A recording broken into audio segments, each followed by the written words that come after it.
What's going on, babies? It's Cyber Squidward back with another day and another hack. So today we're going over Black Basta's ransomware deployment by a Quake bot, where they deployed Brute Rattle C4. So let's get into this here. Threat actors behind the Black Basta ransomware family have been observed using the Quake bot Trojan to deploy the Brute Rattle C4 framework as a second stage payload in recent attacks.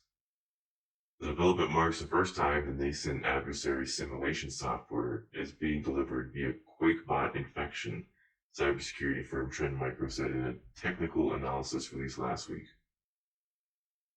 The intrusion achieved using a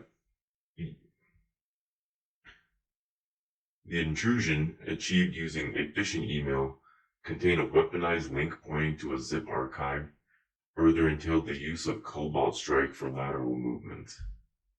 While these legitimate utilities are designed to conduct penetration testing activities, their ability to offer remote access has made them a lucrative tool in the hands of attackers looking to stealthily probe the compromised environments without attracting attention for extended periods of time.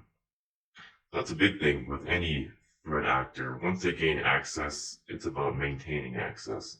And you can't maintain access if you've been compromised, obviously, unless the people on the other end are just completely naive or have no ability to. And I was actually listening to a podcast earlier today, and they talked about how if somebody hasn't been in a system for quite enough time, that when you do discover them, that they're just kind of like bumping their head in the dark. They don't really know how to regain access as quickly, or they were never able to ever do it. It's highly unlikely that they were able to establish a series of backdoors in order to regain access. But if somebody's either very sophisticated or they've been in your network for a very long time, a lot of the times they have set a multitude of backdoors and they're able to regain access, sometimes within 10 or 15 seconds of you clearing them out for the first time.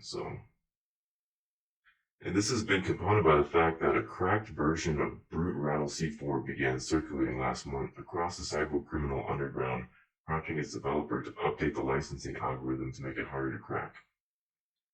QuakeBot, also called QBot or QuackBot, is an information stealer and banking Trojan that's known to be active since 2007.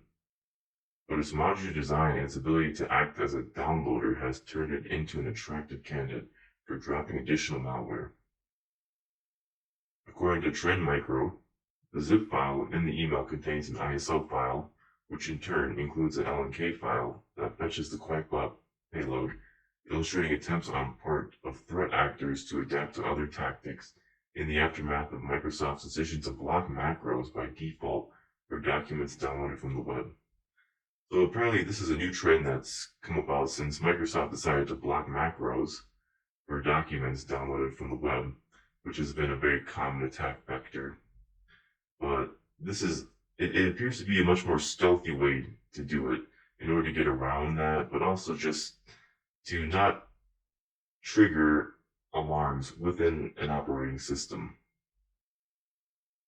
So here we see the chain of events that leads to a successful malware deployment. So you receive an email, you roll to password protected zip file to ISO, and ISO to payload. The QuackBot infection is succeeded by the retrieval of Brute Rattle and Cobalt Strike, but not before performing automated reconnaissance through built-in command line tools such as ARP, ipconfig, NSLOOKUP, netstat, and WowMe.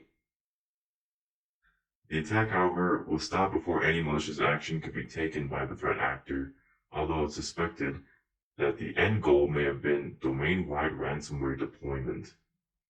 And that's the thing about ransomware. If it gets into not-so-critical systems, it's easier to ignore, but if you get domain-wide or system-wide in any capacity, and you get to systems that either contain highly valuable data that hasn't been backed up for one reason or another, or is integral into the operation of any system, or you need that system to be online, it's a very time sensitive system, then well the more systems that the ransomware is deployed upon, the higher likelihood that you're going to get paid, because whoever you've targeted just factors that it's easier to pay to make it go away and to re-secure the system so that you can't enter it back in.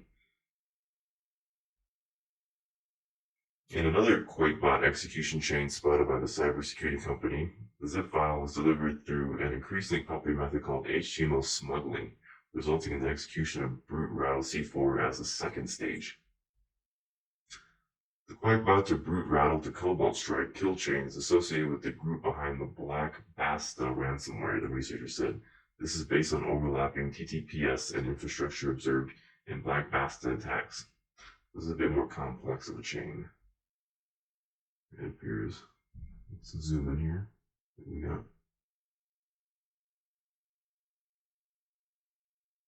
User click the URL and download a malicious file. CNC communication starts with the OakBot CNC server, command and control. Automated reconnaissance evaluates the infected environment, and further communication with the QuackBot CNC server infrastructure is observed.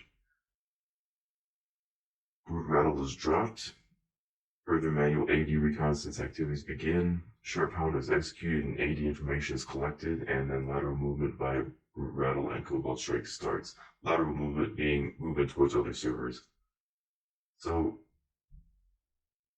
the findings coincide with the resurgence of OakBot attacks in recent months by means of a variety of techniques like HTML, file attachments, DLL sideloading, and email thread hijacking, the last of which entailed harvesting emails in bulk from successful proxy logon attacks aimed at Microsoft Exchange servers.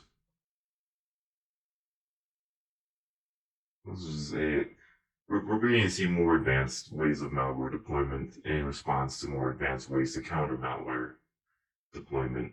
Long gone are the days of just simple phishing. I know a lot of providers are beginning to enact upon the rise of phishing and smishing campaigns in order to automate the protection of clients by their email services so that their email services aren't being used to transport malicious software around their system.